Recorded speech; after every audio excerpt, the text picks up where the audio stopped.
இல்லையானாலும் அதன் செய்கையே சுத்தமோ செம்மையோ என்பது அது நடக்கினா இல்லைங்க. இப்போ நம்ம சொல்லுவோம், என்னை பற்றி எனக்கு தெரியும், என்னுடைய மனசுக்கு நான் ரொம்ப சுத்தமானவ, பரிசுத்தமானவ, நல்லவ, அப்படிலாம் நம்ம புகழ்ந்துக்க முடியும். சரிங்களா? அதுதான் நீதிமொழிகளில் சொல்லப்படுது, மனுஷனுடைய வழிகள் அவன் பார்வைக்கு செம்மையாக தோன்றுமா, கர்த்தரோ இருதயங்களை நிறுத்தி பார்க்கிறார். நம்ம எதால் இருதயங்கள் நிறைக்கப்பட்டு இருக்குதோ அதுதான் நம்மளுடைய வாயில் வரும்.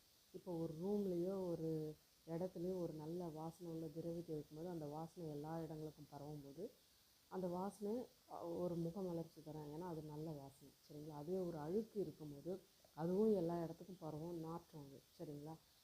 அதனால் அந்த நாற்றத்தினால முகம் சுளிக்கப்படும், எல்லாருடைய முகங்களும். அப்போ எதனால் நம்ம நிரம்பி இருக்கோமோ அதுதான் வெளிப்படும். நல்ல எண்ணங்கள் நல்ல சிந்தனைகளை நிரப்பும் போது நம்ம நல்லதே நடக்கும், நல்லதே பேசும், நல்லதே நடக்கும். ஆமென்.